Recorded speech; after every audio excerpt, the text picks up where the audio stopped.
Olá, gente, tudo bom? Vamos aqui para mais um vídeo, né? Quem vai falar hoje vai ser ele, de novo. Tô zoando. Antes de começar o vídeo, nós vamos pedir mais uma vez para você deixar o seu like, compartilhar. Quem ainda não é inscrito, se inscreva no canal, ativa o sininho, tá? Para estar acompanhando os nossos vídeos, todos os assuntos que nós temos abordado aqui para prender a atenção de vocês, né? E hoje... O tema de hoje é o quê? Tema não, o quadro. E é verdade, esqueci que a gente estava fazendo quadro agora. Inaugurando mais um quadro. Então vamos lá. Hoje é o quadro De tudo um pouco. Vamos falar sobre várias curiosidades. A ideia é a gente abordar diversos assuntos Isso aí. genéricos e que tragam conhecimento para você. Claro, né? Essa é a ideia principal do canal, né? Isso aí. Então a ideia é a gente falar nesse quadro sobre coisas diferentes, assuntos diferentes, mas que você obtenha conhecimento. Algumas vezes tu vai achar até que é teoria da conspiração, outras vezes você vai ficar muito legal porque vai gostar do assunto, outras vezes vai aparecer um troço que é balela, mas alguém vai se importar. Verdade. Assim como tem comprador para tudo, tem gente para ouvir de tudo. Isso aí. E tem interesse para tudo também, tá, gente? Verdade. E hoje a gente vai começar falando sobre Alexandre o Grande e a teoria da sua morte, né? Ninguém sabe ao certo. como tema a história, né? Isso. Nós vamos contar um pouquinho sobre essa questão que envolve a morte de Alexandre o Grande. Só para que vocês saibam um pouquinho sobre Alexandre o Grande, foi um guerreiro, um conquistador. A gente não vai contar toda a história de Alexandre o Grande, nós vamos destrinchar toda a história de Alexandre o Grande, mas a gente consegue te dar alguns dados, por exemplo, que ele morreu lá na Babilônia, em 323 a.C., ele tinha lá seus 32 anos de idade, Era quando muito morreu, novinho, né? muito novo, mas um baita do guerreiro, né? Até porque naquela época as crianças já eram treinadas para serem o que seriam muito cedo, né? Já eram treinados bem cedinho, né? Já eram, tipo, condicionadas a viver uma vida de guerra, condicionada a ser quem seriam. Viu uma espada, né? Isso aí, eu percebi, quase me acertou aqui, inclusive. Reflexo. Sabe que eu sou boa de reflexo, né? Sim, Não, de reflexo eu sou boa, não sou boa de mira. entendi. É verdade, reflexo é boa mesmo. E aí a gente hoje resolveu levantar um assunto sobre a teoria que envolve a morte dele. Por quê? Alexandre o Grande, ele morreu muito novo. E aí, no meio, toda essa questão que envolve a sua morte na época, por causa da medicina muito precária, da dificuldade de avaliação, de gerar um diagnóstico, tiveram muitas situações, né? Dizem que ele, em questão de 12 dias, teve uma piora assim absurda, e aí ele morreu depois de 12 dias, segundo diz o diagnóstico, né? E quando foram ver o corpo dele lá, onde ele foi sepultado, 6 dias depois, o corpo dele ainda estava começando a se decompor.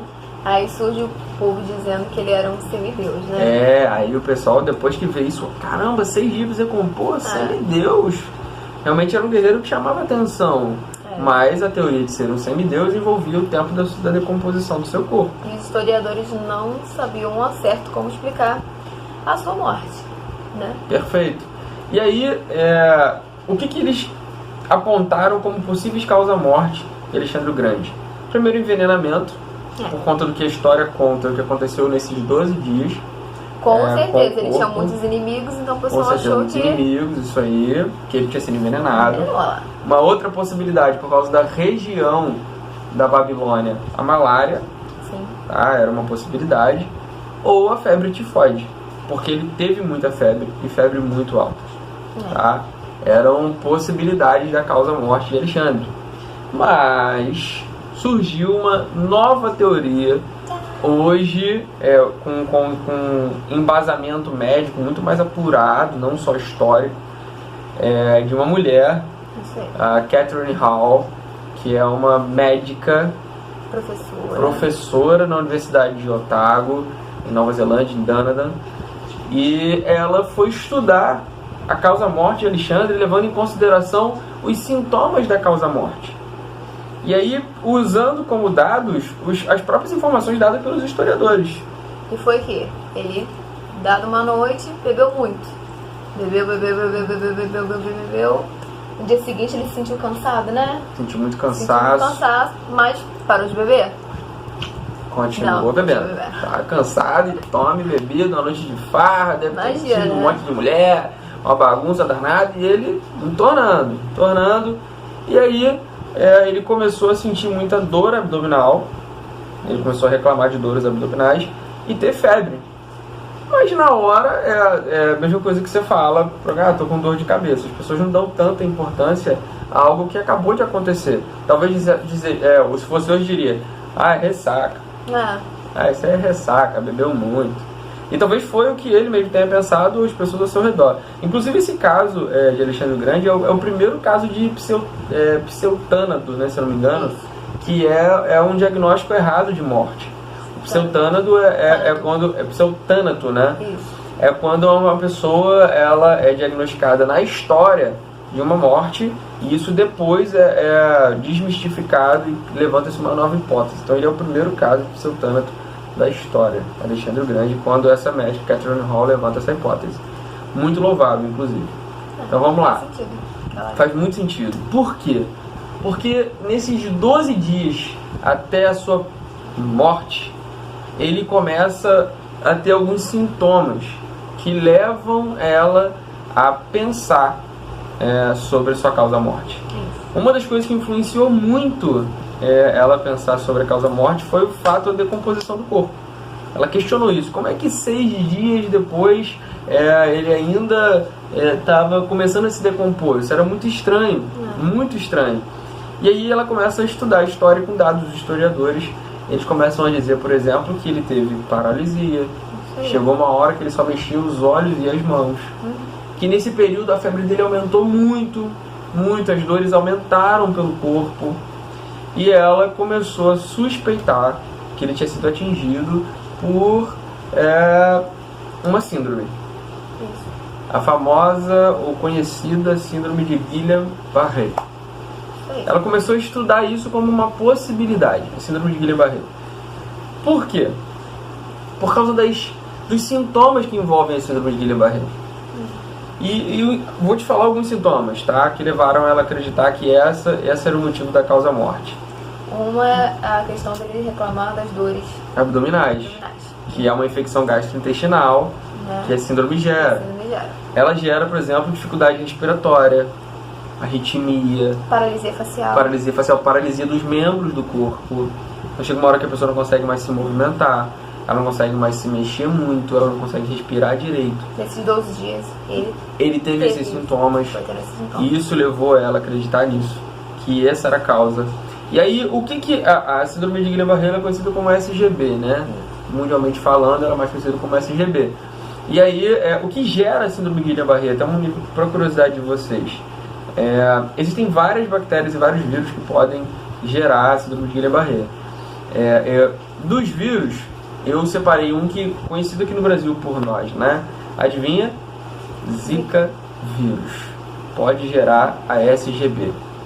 Impressionante, né? E hoje tem sido algo muito comum no nosso meio. Se você analisar algumas características que eu acabei de falar, sintomas de SGB, repara como as pessoas tiveram Zika e você vai ver se não parece um pouquinho. É impressionante. Mas o que ela acredita que tenha sido o que atingiu, o que fez gerar SGB em Alexandre o Grande foi uma bactéria que chama Campylobacter pylori. Por que ela acredita que tenha sido essa bactéria? Porque era muito comum na época e na região que ele estava. Tá? Era a mais comum, muitas pessoas foram tomadas por essa bactéria. Só que na época eles, por ter uma medicina muito fraca, um conhecimento médico muito pequeno, eles não tinham como avaliar isso, nem analisar. 323 a.C. Era muito difícil você conseguir. Hoje em dia ainda tem uma medicina precária, imagina. Hoje em dia, assim, apesar de todo o avanço tecnológico, falo pela região. Algumas pessoas ainda têm dificuldade de gerar diagnóstico e tudo, apesar com toda a tecnologia que temos. Imagina na época. É muito difícil chegar a essa conclusão.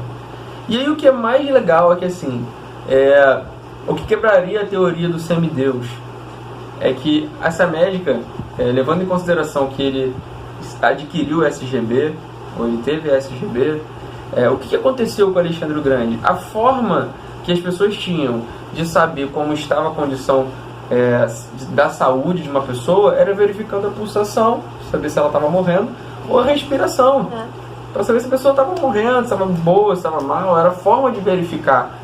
E aí, por a SGB gerar arritmia e dificuldade respiratória, Alexandre estava respirando muito fraquinho, apesar de suas faculdades mentais estarem sãs, normal. Imagina, gente, que horror. Você tá lá, você tá vendo tudo, com seu assimilando, tranquilo, mas respirando muito devagar, pouco oxigênio chegando no cérebro. Pouco batimento cardíaco, pulso muito fraquinho. Ia ser desesperador, gente. O que aconteceu antes do tempo? Eles acreditaram que ele estava morto, porque foram perceber sua respiração e sua pulsação estava muito fraca, mas ele ainda estava vivo. Isso explica a questão da decomposição do corpo. Ele foi sepultado vivo. Então ele ficou um bom tempo no sepultamento, dentro de um local fechado, vivo. Por isso a demora na decomposição do corpo. Ai, Jesus, desesperador. É um negócio bem legal, né? Um negócio de se pensar. Eu acho que é uma teoria bem louvável. Achei mega interessante e achei legal passar para vocês. Agora vocês sabem um pouquinho da morte de Alexandre o Grande, sabem sobre SGB, sabem que o Zika vírus é antigo pra caramba, né? Conhecem alguns nomes e um pouquinho de história também. Beleza? Isso aí, espero que tenham gostado. Siga a gente no Instagram, não esquece. Isso aí. Renan Cruz Oficial e Kézia Estelita. Beleza? Não esquece, se inscreve, compartilha, dá like, ativa o sininho. Beleza. Valeu, galera. Abraço.